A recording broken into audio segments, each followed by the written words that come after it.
Hey, it is Troy Stavros with Cornerstone Realty Associates here in Knoxville, and it is time to look at our monthly market update, looking at all the data through the end of September, seeing where we are with the housing market in East Tennessee as a whole and Knoxville specifically, along with a couple submarkets within that. So let's jump in and take a look. Okay, top left corner, East Tennessee housing market. You can see home sales here were up 5.1% last month. Inventory of homes was up 25.2%. The pending sales in East Tennessee as a whole were up 17.6%. So quite a big jump in pending sales. We're going to talk about why that was. New listings were up 2.2%.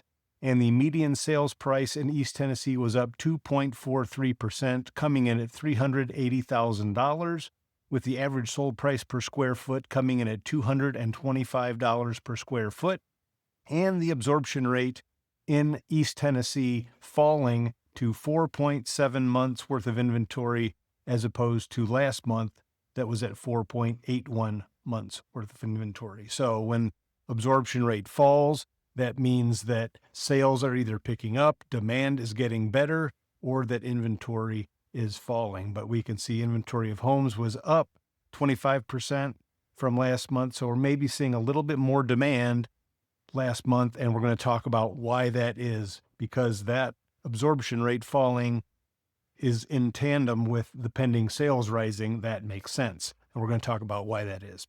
Looking at the Knoxville housing market underneath that on the left, you can see that home sales in the Knoxville market, specifically the smaller Knoxville market, was down 7.9%. Home sales were down. Pending sales were up 4%. The inventory of homes in Knoxville was up 37.5% compared to a year ago, and new listings were up 6.7%. The median sales price in the Knoxville metro area was down 0.49%, so pretty much flat compared to a year ago, coming in at $408,000, with the average sold price per square foot in Knoxville coming in at $234 per square foot, and the absorption rate ticking up just a little bit to 3.02 months worth of inventory. Last month, we were just under 3 months worth of inventory at 2.97. So with absorption rate rising, that means there's probably a little bit less demand in the market last month. So let's jump in and take a closer look of how the East Tennessee housing market stacks up against the Knoxville market as we head into this last stretch of 2025. Across both the region and the city, we're seeing a clear shift. The days of the runaway sellers market are over. Inventory has climbed sharply. Buyers now have more options, and homes are taking longer to sell. Absorption rates are up, which means buyers are gaining leverage, and that's true both in East Tennessee as a whole and in Knoxville. But beneath these similarities, there are some telling differences. Let's take a look at those. In East Tennessee overall, sales are still up year over year, and prices are holding on to modest gains. The median price has ticked up about 2.5%, and pending sales saw a healthy boost thanks in part to the brief drop in mortgage rates that we saw in September, where they went to just over 6%. They were right at 6.13%, so that definitely stirred quite a bit of activity and pushed the pending sales up in September. Knoxville, however, is feeling the strain.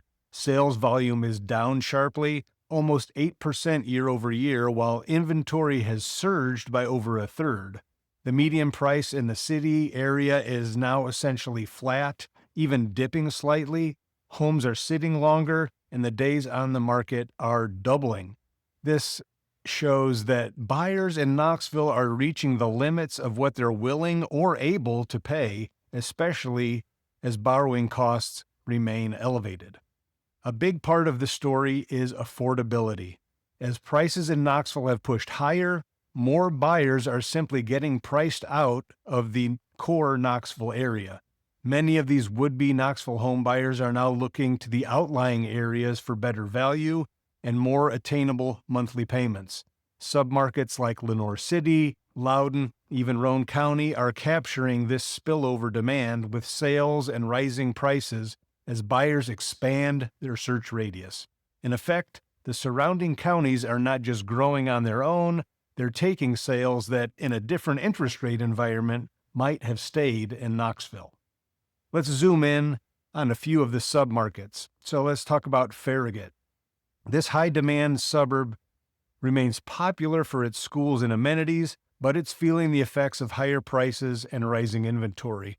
Pending sales jumped more than 30% after the recent dip in interest rates, but overall sales are down and homes are taking longer to move.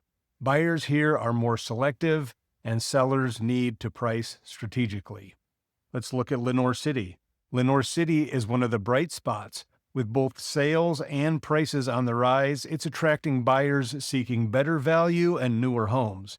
And its proximity to Knoxville keeps commute times reasonable. Inventory is up, but getting absorbed quickly, making this a competitive market for buyers. How about Tellico Village? This active adult and lakefront community in Loudon is seeing a surge in inventory and a dip in median sales price, but sales activity remains strong. The market here is balancing out as more homes come online, and buyers are finding more choices and negotiating room, especially for homes that need updates. So, what is driving these differences? Knoxville's price point is higher than the regional average, and affordability is increasingly an issue. Many buyers are sensitive to even small changes in mortgage rates. When rates dropped to 6.13% in September, we saw a surge in pending sales, but that bump is likely to be temporary unless rates fall further or stay low. Looking forward, the rest of 2025 and into 2026 will be all about balance and patience. Across East Tennessee, we expect prices to flatten or grow only modestly, with some price corridors still outperforming. In Knoxville, the forecast is for continued stagnation, possibly slight declines, especially if mortgage rates edge up again. Sellers will need to be flexible on price, on concessions, and on their timeline. And the wild card in all of this? Interest rates. If rates stay around 6% or drop lower, we could see stabilization and perhaps mild rebound in sales and prices, especially for more affordable and move-in-ready homes. But if rates climb again, expect further cooling, with longer days on the market and more negotiating power for buyers, particularly in the core city. The bottom line is both markets are normalizing after years of extreme conditions. Knoxville is correcting a bit faster, while the broader region remains more resilient. In this environment, every shift in interest rate has an outsized impact, and staying nimble will be the key for both buyers and sellers in the years ahead. Okay, I want to show you just why we might be seeing some affordability issues. When we look at this chart here, this chart is showing the home price shift since March of 2020. So when we look here, March of 2020, and we see what happened between now and then as far as the percentage increase in home values, you can see what happened in 2021, 2022. We have increased 73.5% since March of 2020 in home values. So that is a huge amount of increase. So we know that the amount of money that people are making has not increased 73.5%, but the cost of homes has. So that gives you a very poignant look at what has happened to affordability in Knoxville. A couple other things I wanted to show you here. When we just look at the typical single-family home value, you can see this in the numbers. In August of 2000, we were at $103,000 for their typical single-family home value. In 2019, before the pandemic, we were at $169,000 basically. And then as of August 31st, we were at almost $329,000. So pre-pandemic, we were at $169,000. And now, end of August, we were at $329,000 basically. So huge jump in the typical price of a single family home. in Knoxville. And it hasn't just been home prices for sale that has increased. When we look at what has happened with rent, also has increased as well.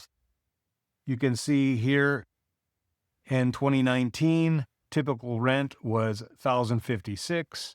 Then as of August 31st, we are at $1,778. What if you want to rent a single family home?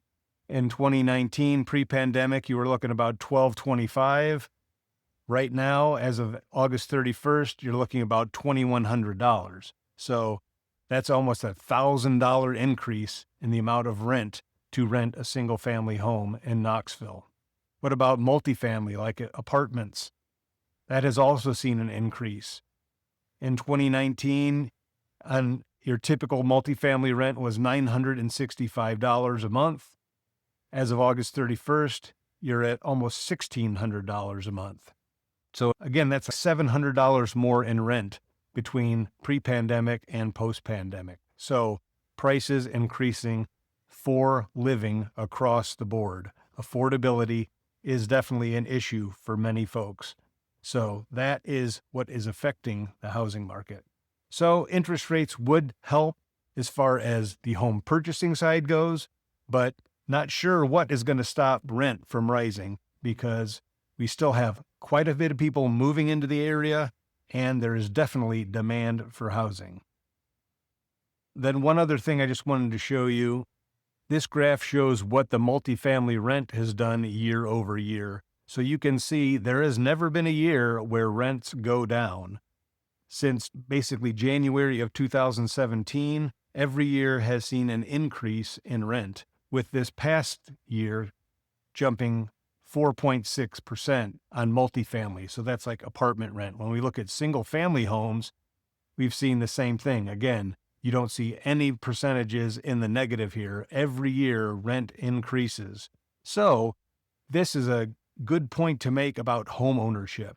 If you can afford to buy a home, you lock in your mortgage rate, and that will never increase. If you get a 30-year loan, that will never increase over the 30 years that you have it. You will always know what your mortgage payment is going to be every month. However, you can always, just judging from here, expect your rent to increase and that rent payment to increase every year. So if you want to have a solid and stable idea of what your monthly costs are going to be for your monthly payment, homeownership is a great idea if you can afford it. Okay, let's jump over and take a look and see what is happening in the surrounding counties.